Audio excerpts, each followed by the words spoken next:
The Birth Circle podcast features experts in all the nuanced areas of pregnancy, birth, and postpartum with the aim of helping women make the choices that will keep them safe, healthy, and empowered. We respect all birth choices and believe in supporting informed consent and evidence-based practices. Nothing said on this podcast should be taken as medical advice. You should always seek the advice of a competent professional for your care. Welcome to the Birth Circle podcast.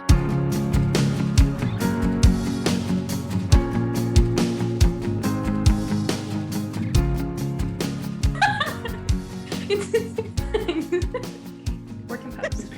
Composed. Ready? Mm-hmm.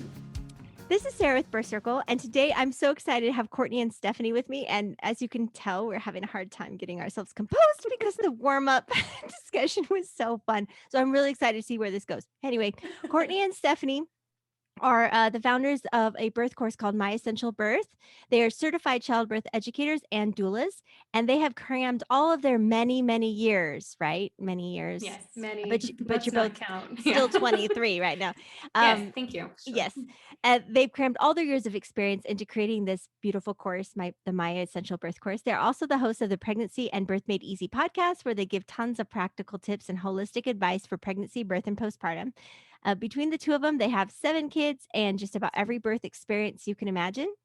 Yeah. Stephanie loves palm trees and Cortney loves the mountains, and they enjoy homeschooling their kids, running the business together, and encouraging women to believe in themselves. Woo! Yeah. Sounds like us. Yes. Yeah, sounds like you. I'm just so excited to pick your brain tonight. Your energy is so fun. You said before when we were pre-recording that people that listen to your course and your podcast feel like they're like hanging out with their friends. Yes. Yeah. It's like two girlfriends who you can easily chat with, but who also happen to be crazy knowledgeable and passionate about birth. So crazy knowledge with all the things. Yes. Yeah. And you never get tired of being birthy, talking birthy, all the birthy. Right. No, I get so excited when I'm meeting someone for the first time. They're like, "Oh, I just had a baby." And, "Oh, okay, how was it?" And, "Oh my gosh, that just lights me up." And my husband's like trying to drag me away. Yeah.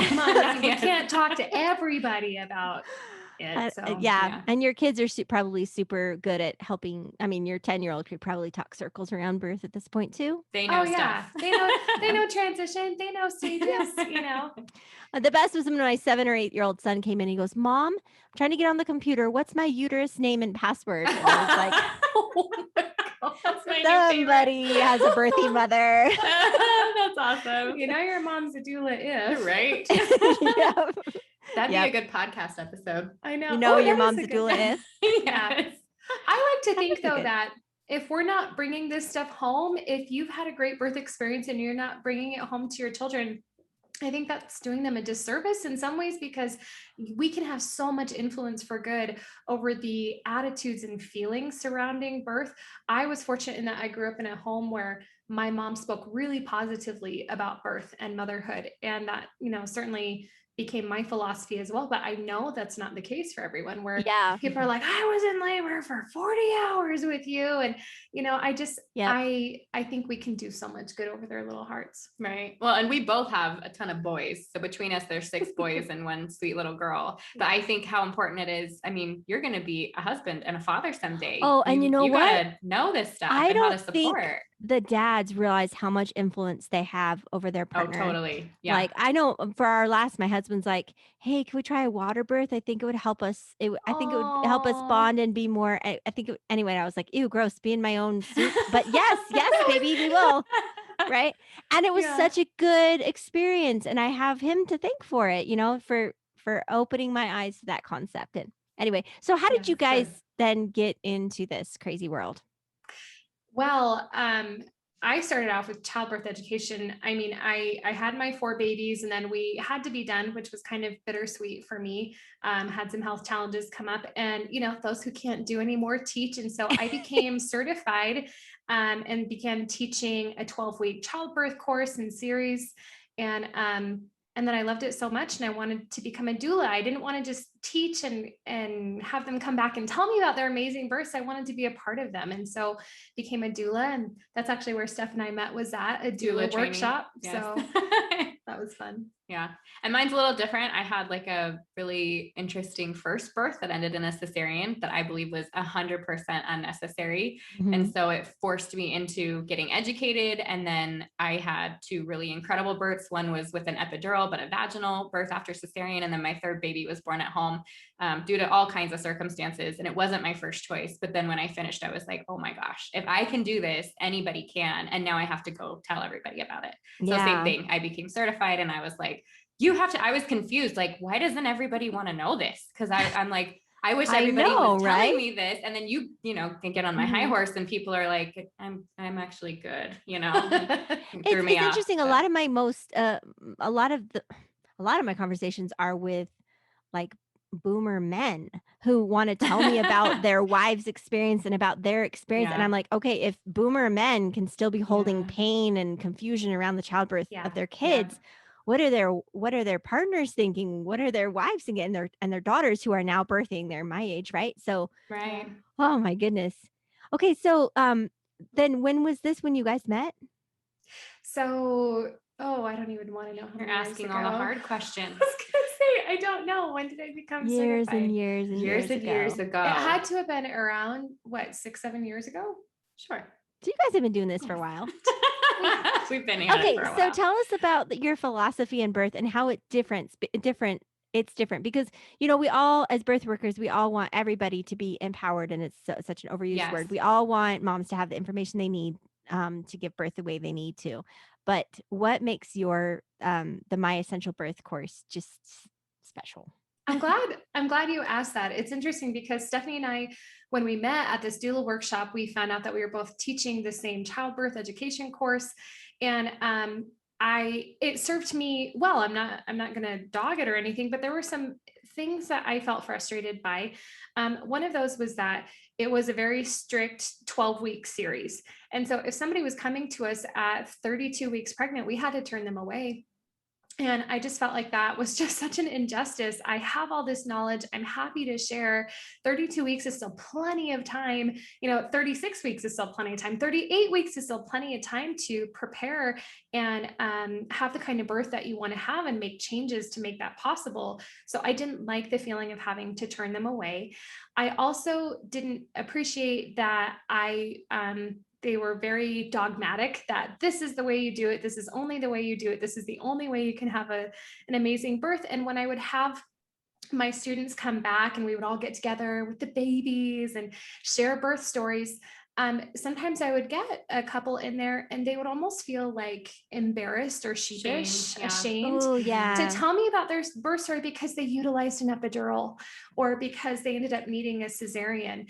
And I hated that that's how they were left feeling. And so I kind of started getting this little nudge in my heart that, number one, we needed to have something online. At the time, there weren't many, if at all, online birth courses. Yeah, you hit that timing pretty darn good, didn't you? Yeah. And so we felt like we could serve so many women. It's great that I can teach 5 people every 12 weeks in my home, but I knew I could have more of an impact if I could just reach a bigger audience. And so I began talking with Stephanie and kind of approached her about, hey, what if we built a course where we give women the information and the tools and the empowerment and the techniques, and we train their partner really, really great. And we leave the decision-making, and we're not going to define what an ideal birth is for them. We let them decide that for themselves, and we support them however they choose to give birth, whatever that ideal looks like for them. Right. Mm-hmm. Yeah. So our course isn't just, this is for unmedicated people, or this is just for medicated people. It actually allows you to be within wherever you're at comfortably. And so it's just all about choice. It's all about decision-making. But I think the other side of that is being crazy knowledgeable so that when you have to make decisions, because the truth is we call it this birth plan, right? Like in the course, we refer to it as a map because its end destination is everybody safe and healthy and we've got a wonderful baby. And we can look back at that birth experience and say, I was a part of every decision and I feel good about that. Yeah. But when we make these plans or this birth that we dream up, when it gets off course just a bit and we're not expecting it, or we're asked questions that we weren't tested on before we're in the actual throes of labor, then it's not fair for mom to have to make those decisions, because you're asking her to, you're up against things that you don't have information about. And so if you have the knowledge going in, and you can say to somebody asking you to break their water, let's say, or break your water, say that you're 6 centimeters, you've been stuck there, right? I'm air quoting, right? You've been stuck for several hours now. If we just break that water, baby's just going to come right down. Well, the truth of the matter is they might not. That might just cause more pain and increase chance for infection, and it doesn't make anything go faster. But if mom doesn't know that beforehand, then she can't make an educated decision. She can't say in her mind, I've gone through all of this. If I get asked that question, I'm going to trust my intuition, and I know the benefits and risks. So now I can make a calculated decision. Instead, she's up against, oh, well, that was what they said. I don't know how I feel about that. And it's not fair for mom. And then also, if she does decide to do it, then she goes forth with confidence, and then there's no there's no remorse. And that's the thing is, I heard somebody say there's no such thing as an unnecessary C-section, because in the moment when you agreed to it, you felt it was necessary. Even if you were being coerced into it, you still felt it was necessary. A mom doesn't go in for to be on purpose to have it an unnecessary. Does that make sense? Yeah, I thought totally. that was a good way to put it, that you in the moment you make the best decisions you can. Yeah. So, I love the community that we have for our students, because when they come back and they share their birth story, we certainly have many women who, I had an unmedicated birth. This was the goal. This is what I wanted. Thank you so much. This was an awesome experience. We both really look back on it with joy. And yet we have other women saying, my goal maybe was an unmedicated birth. And when I got to this point, I felt like I wanted to utilize an epidural. I was aware of everything, the pros and the cons going into it. And with confidence, I made that choice, and I feel good about it. And I had such a great experience. And that's what we want. That's what we want for you. So our job is to equip you, to prepare you for all the different curveballs that can be thrown during pregnancy and birth, and even beyond, and prepare you with information so that you can make those informed choices, be in charge of the decision making, and feel good about it all along the way. Yeah. And along with that, I just have to throw this in. In fact, we had a mom just recently, a week or two ago, and this isn't uncommon, where a cesarean became the necessary step of action. But to be able, and this, she was just like beaming. She's like, but I knew in that moment, like I had done all these things. I knew that it was absolutely necessary, that I fell into that small percentage, and I feel so good. And what a difference that is. Even from my birth, to be able to look back and say, I know that wasn't necessary, and this is how I feel. And I'm like slinking into motherhood instead of standing tall and being like, yep, I needed that, So it's a big difference. Yes, exactly. So then what type of client does your program attract? Tell me, like, that's a good really question. get into her heart, because there's a million birth programs, and I've interviewed them all, and some attract those that are looking for a very spiritual, almost transcendent experience. Some are looking for a very rigorous, like athletic experience. Some are looking for a very left-brained, like very encyclopedia experience. And it's just every birth modality is different. So who are attracted? Who is attracted? Who is? We understand what you're saying. It's too late to do grammar. I already did so much adulting today. It's done. So right. who comes to your courses, and who does best? I would say women who want the knowledge. They know that they want to have a beautiful experience looking back. I'd say half, or maybe I want to have an unmedicated experience. The other half come to us. Some of them are, I didn't like the experience I had, and you guys speak a lot of truth, and now I'm understanding by listening to you why it didn't go. Yes. But then I think just women that want to feel good about their experience, but be able to look back and say that was beautiful. They come for the knowledge. I find that a lot of women are there to learn. So they want to know, they want to own their experience by having all the knowledge behind understanding why their experience is what it is, or what. Yeah. And what's funny about that is I think a lot of them don't come in knowing that that's why they're coming in. You're asking what is bringing them, and I can look at them and say that's what they're craving. But it's funny because when they step in, and we'll have moms who are like, I didn't plan to want to go unmedicated, but now I know all these things, and actually I do want to go unmedicated, and then they do. So it's just, because that boundary, or the border for them to was just knowledge for them. Like it wasn't even fear so much as just not having the knowledge they needed to make the decision on what type of birth. Do you ever have moms that then they go through the course and they go, you know what, I really feel like I need a C-section? Like right at the get-go, they planned a planned C-section, but then they go in with the courage to do it.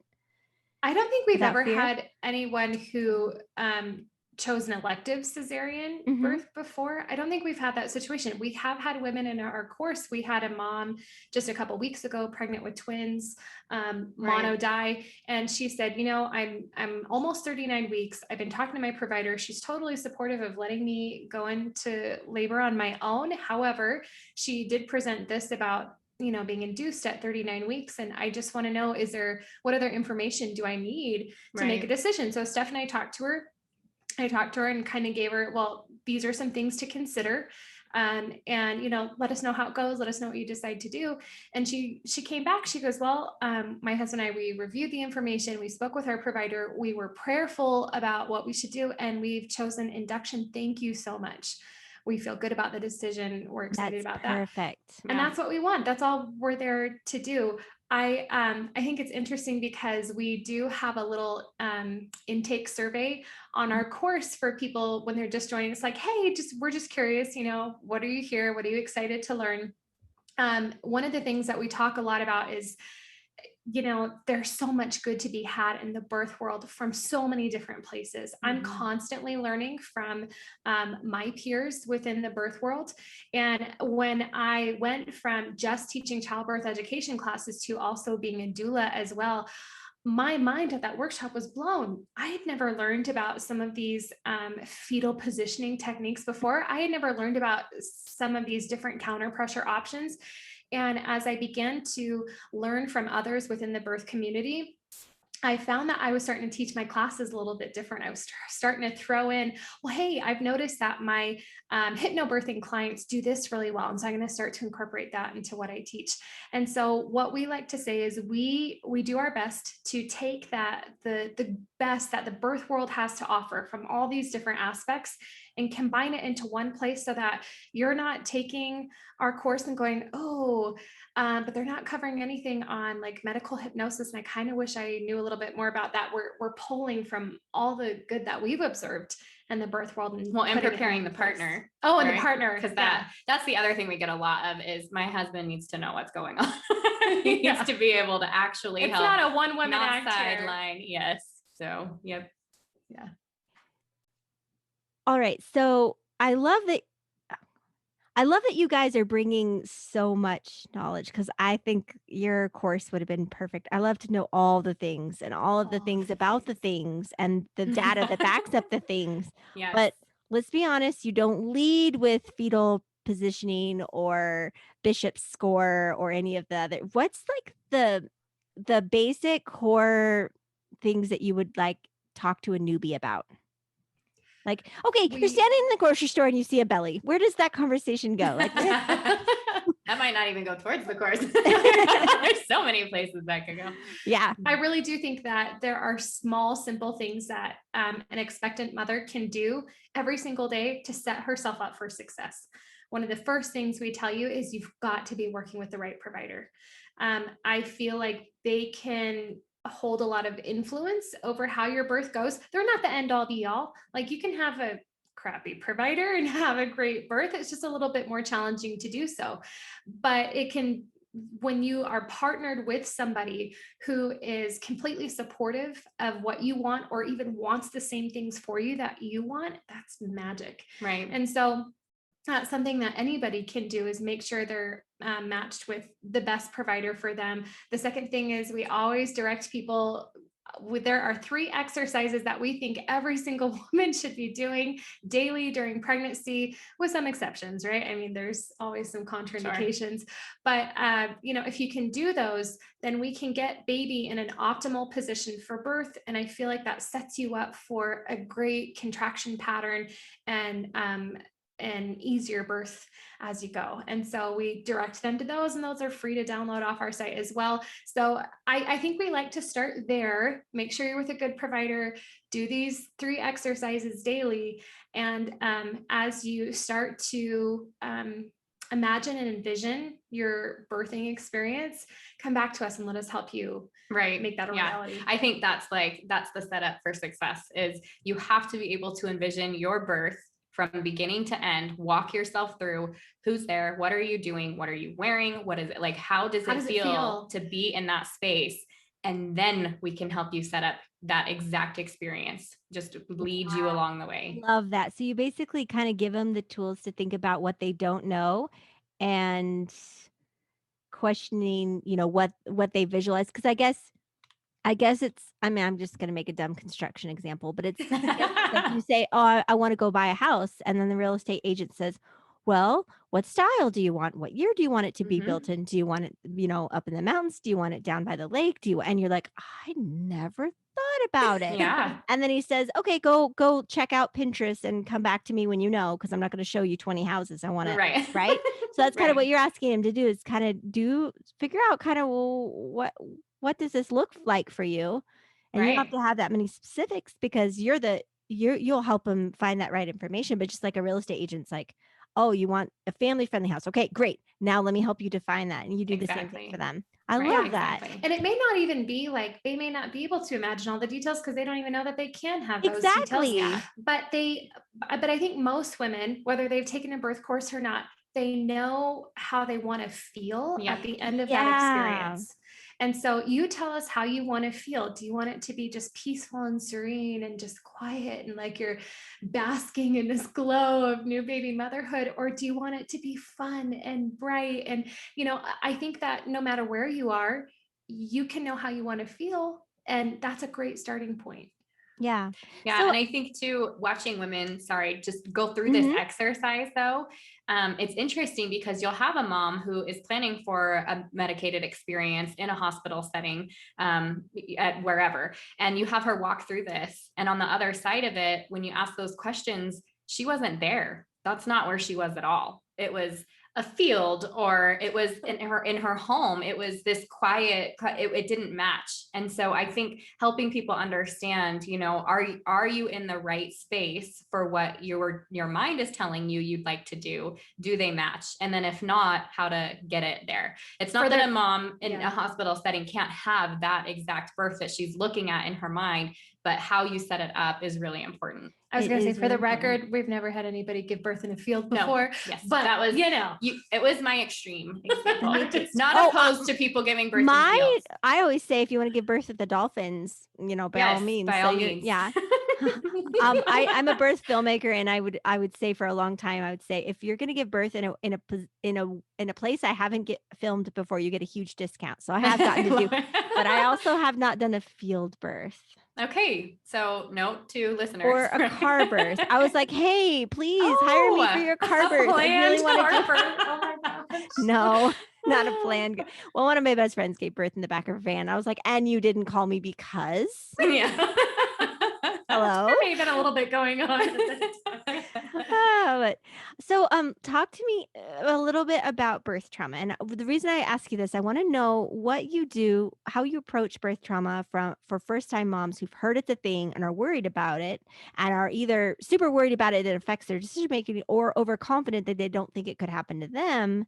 And then my second part of the question is, how do you deal with helping clients, your students, work through their past birth traumas, if it happened, and getting ready for their second birth? So second, third, fourth birth. So, okay. 2-part question. Right. When we have somebody who's come to us and maybe they've had a previous experience that was really traumatizing for them, and Stephanie can probably attest to this better than I can, there's often a lot of fear and baggage, and there's a lot of stuff to unpack there. And we knew when we created the course that we would have a fair percentage of women who would fall into that category. And so as we were creating it and we were working closely with somebody to help us, who's a professional in this area, to develop meditation tracks that would be highly effective at helping them unpack all of that. And so we have this beautiful fear release meditation that we offer in the birth course. And we tell them, you might need to listen to this just one time. You might need to listen to it daily. But if you are willing to work through this journey, it's like a 15, 20-minute meditation, you can come to the other side. On top of that, we really do feel like your mind is your biggest ally in birth. And so because of that, we do a lot of mental work. I think that your mental game going into this space is just, it's such a huge influencer. And so we have something that we call the find it and flip it exercise. So you take a mom and maybe she's feeling anxious about a repeat of being pressured into something that I really don't actually want. And so we work through them to help them give a name to that fear, like put a label on it, say it out loud, write it down, whatever you need to do. Then we're going to take that and we're going to flip it into two positive statements that are completely opposite of that. I am supported in all my choices. I am in charge of my birth, or whatever it needs to be for them. And those become their daily affirmations. And you say those to yourself multiple times a day. Maybe you have a recording that you play it multiple times a day until you don't have that anxiousness or worry about that particular issue anymore, and you can move on. So can I ask you a question in between you answering my other question? Yes. So what are some of the most common blocks that your people are expressing? I've been talking a lot. I'll let you take over. I have to think about this. The biggest thing that we're seeing right now is induction. And I think induction has really increased, at least just based off of not only our followers, but the women that are in the course since COVID hit. It has been like number one topic. And so, I think, moving that into like, I'm in charge of my body. I trust my own decisions. Anything that can take that and move it into a positive is what we're seeing probably the best to be able to do that. The other thing that comes along with that, though, is for the women that have the trauma already, is coming into that birth community. So the online Facebook community, and that's where you can ask all the questions and you get hooked up with other women that are going through the same things or have made it to the other side and can offer support now. And then obviously you've got us in there. But I think the power comes from the women that are in there, supporting each other, loving on each other. That makes trauma go away. Community and connection makes trauma go away. And then to bring it back to what we do with our new moms, for our first time moms coming in that are worried about birth trauma, the number one thing we tell them to do is to stop listening to poor stories. Like, you have to have the good stories, the good birth stories being fed to you. You have to watch the good birth videos. You have to listen to the positive people. Stop listening to your mom and her own trauma and her own baggage. And the other part of that is to have compassion on the women who are relaying the not so wonderful things to you. Because I think what Cortney and I have found is the reason that those stories get shared over and over and over again is because they're trying to work through their own stuff. They're processing and they don't know how. So it gets spit up over and over and over again until you can have somebody come in and say, that was really terrible. And it doesn't have to be that way, that you can help them walk through it. And I think for a lot of women, especially that have had trauma, having a birth that is beautiful and not traumatic heals a previous one. Redemptive. So, right. Yeah, agreed. So for the women that are still having babies, then they can look to a future birth as that redemptive healing experience. But the women who have a traumatic birth as their last birth, that is so hard. That's so hard. And I'm so grateful for the specialists who I think we need to help more people become aware of. There are birth trauma therapists who specifically specialize in helping you move through and process that kind of an experience. And so I feel like if that's what you ended on, or if that's what maybe it wasn't your choice, maybe you wanted to have more children, but now you're kind of forced to be done, or whatever the reason may be, there are professionals out there who can help you process that. And I think it's a beautiful thing to be able to receive that kind of help. Yeah. And understanding that trauma is not your fault. You know, I think that's honestly, I think that's half the battle. I tell people like a lot of times they won't listen to me. I mean, my kids don't listen to me. I mean, they won't listen to me, but then my hope is that if that watching films, mainly as a filmmaker, I say, watch the films, because then at least you can see what it looks like. And when it doesn't happen to you that way, when your birth doesn't go beautifully like those, you'll know, I'm not broken. The system's broken. I was hurt. It takes it takes you out of victim, and it takes you into like just seeing what it was for what it was. The doctor wanted to go on vacation, or the hospital had a protocol, or whatever it was. It has nothing to do with your eternal ability to mother or like any of that. Right. We just did recorded an episode earlier today, a podcast episode about failure to progress. I hate that phrase so much Yeah. because, and one of the things that they found is that they took a group of women and they, for half of them, they applied the old 1950s Friedman's curve, right? You need to be progressing at least this fast, right?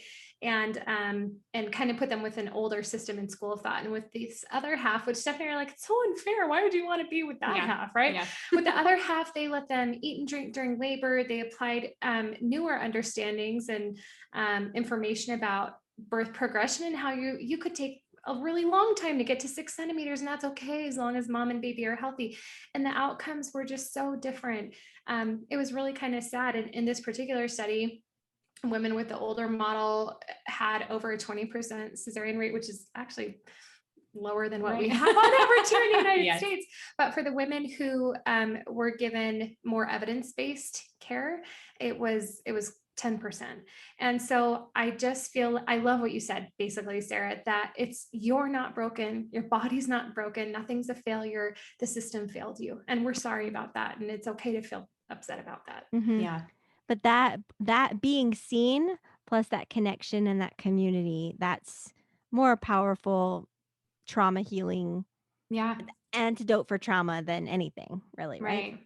Yep. Yeah. But there are therapists. I did not realize that until, well, I had no idea I had suffered postpartum OCD until I saw Brooke Shields on Oprah in 2006, Wow. I think it was, and she was talking about wanting to drive into a freeway median, and I was like, oh, that's a thing. And then I started Googling postpartum and I didn't even know how to spell it. And you couldn't even find it on Google. So I thought maybe it's a made up word. I mean, that's just 2006 that Right. just didn't even exist. And then I found somebody locally that in 2010 that did postpartum work, and she was just booked up the wahoo. I mean, she just huge waiting list. And as people start accepting the word postpartum and understanding what it means, I'm hoping that more people can get the help they need. Yeah, us too. We definitely go over that within the birth course. And actually that came from a need. Same thing. It wasn't until after I gave birth to my final child and I started teaching birth classes and invited somebody to come in and speak about postpartum that I was sitting there and I was like, oh my goodness. Yeah. I've been living with this for the past, at that point, 7.5 years. And I didn't know. Well, our moms and our grandmas have lived with this. I mean, I asked my grandma, she was 94, and I asked her even in the last year, tell me about your births. And I mean, man, things were so different. And what she just had to put behind her, what she just had to bury, and not. Right. So one thing that I want to pull in from the pre-record is you were talking about how important this is for your family, for your legacy, how important it is for you to show your daughters and your sons. I mean, you have a bazillion sons between you guys. But what does this mean to support and empower birth? What does it mean for the legacy that you're giving to your children? It changes everything. When you have a mother that can leave her birth experience, or as I like to say, walk into motherhood with strength and empowerment and understanding maybe a little bit of her divinity and being able to birth a child and bring them into this world, you're changing generations, you're changing the world. And that's what we find too. Just part of the reason that I had to shout it from the rooftop, part of the reason that we love doing what we do and sharing what we share and teaching how we teach is because we want women to experience just a moment of what we have experienced. When you have something like that in your life, you want to share it with the world. You can't help it. You talk about it all the time. You want to give it to everybody. And the truth is, I mean, it's just like a spiritual testimony. You can talk about it all you want until you experience it. It's not real. But once you do, that fire is lit and that's it forever. And I think our children that, talking about generations and legacy, our children are the first people to see that. How we talk about and respect women and speak of the birth experience makes a difference for the rest of their lives. These boys that we're raising, when they go to talk to their wives about birth or their partners about birth, it's going to be a very different experience. It's going to be joyful and they're going to have knowledge about it. And it'll probably spark some interest on their wife's side because the truth is that's not the conversation everywhere. So I think we have a profound responsibility once we have the knowledge about something to teach and reteach. And that starts in the home. Well, you look at the flip side of that, and we've had a number of women who have mentioned this in reviews on our podcast or come into the course. I was so afraid of birth. I was so afraid of birth because my mother told me about births with us, and they kind of scared me and frightened me a little bit. And also, I think that not sharing positive points of view about birth with your children, something's going to get into their head. If it's not you, it's going to be the media. And we all know they portray it terribly. Right. Yeah. It's going to be right. They feed off of the drama and the scary, right? Yeah. And those are the stories that get perpetuated in movies and TV shows, trauma, life in the ER. Here comes a woman who's pregnant. That's the kind of stuff that they're going to be left with unless you choose to leave them with your thoughts and your feelings and your impressions about birth. And hopefully yours are positive. I know that my husband, it was his belief in me that helped me make it through those last couple of centimeters during birth. I drew so much strength and power from that because, if you've gone through that experience before, you reach a point where you just, I don't think I can do this anymore. And it was his belief in me, having gone through the birth course together, having birthed other babies together. And even when we had our first, and he hadn't known that about me, it was his belief in my strength and my body's ability to do it that just gave me the energy that I needed to push those last couple of centimeters through. So whether it's your daughters or your sons, if you can help them feel and think positively about the divinity of birth and how magical it can be, you are leaving such a lasting legacy that's going to impact generations to come. You're going to make if you have sons, they're going to be the best birth partners. If you have daughters, they're going to walk into that experience with way more confidence and strength than even we had going into it. Right. So I love that. Wow. And it's like, if you think about all of the trauma that gets perpetuated, the exact opposite, how much enlightenment and joy and love. I mean, you talk about this thing with your husband, like, what did that do for your relationship? What did that do for your marriage? Right. Yeah. It's like, so just if anyone doubts the power of that positive birth experience, all they have to do is look at the power of the negativity and just go, what would be the exact opposite of that? And poof, right? And don't you think it's meant to be that way? Yeah. I mean, I think Totally. that there is a bitter and a sweet to every experience we have in this life. And I think that there's so much good to be had here, and it doesn't need to be held in fear. You're right. If you were to ask my husband, if he were on this room with us, and I think Michael would probably say the same thing, the most important and bonding experiences in our relationship, I'm including dating and everything, it wasn't when we got engaged. It wasn't even the day we got married. He would, without fail, say the 4 times that we worked through birth together. What about the making of the babies? Well, okay, that was fun too. But I mean, in terms of bonding, that's the most bonding before you have the baby. Yeah. I had, like, side note, sorry, sometimes I get off on these tangents. So you get frustrated with care providers that it's just birth. Like, what, it doesn't have to be, you don't have to be a martyr. You don't have to give birth at home. That's not safe. Come to the hospital. That drives me crazy because you have no idea. You have no idea because you're not experiencing it. And if you have experienced it, then you wouldn't be saying that to a woman like that, because it's transformative. Everything about it, when you step into that space, when you step through to motherhood, it is transformative. Nothing in this world is like it. And for women that have experienced that, hands up, like, they know, and they want to share it. So anyway, sorry. That's a side note. Yeah, no, actually, it was very on point. Perfect. Wow. Okay. So tell us all the ways that people can contact you and get all the My Essential Birth goodness. Go for it, Claire. Sure. So you can find us, our very popular podcast, Pregnancy and Birth Made Easy. It's fun. We have a lot of fun over there, but we share a lot of information and tips and advice. And so you're welcome to come find us there. And then after you check out the podcast, come see us over on Instagram. We like to continue the discussion on there. We're at My Essential Birth on Instagram.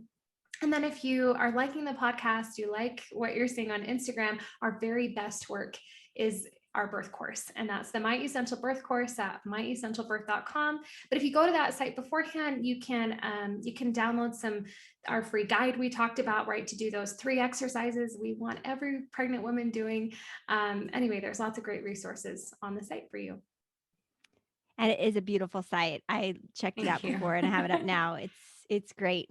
Awesome. Thank you. Well, thank you so much for this. Thank you. I Thank love you. interviewing the It's been so founders of birth fun. courses because you guys all have just this really unique eye into this space. And I think that you're right. The clients that find you, they are going to get all the information they need to make the decisions that are right for them.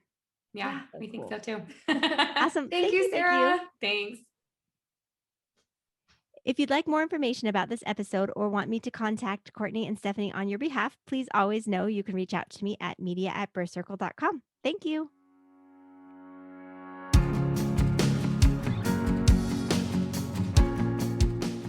Please visit us at birthcircle.com, join our Facebook groups, or find us on Instagram and Pinterest.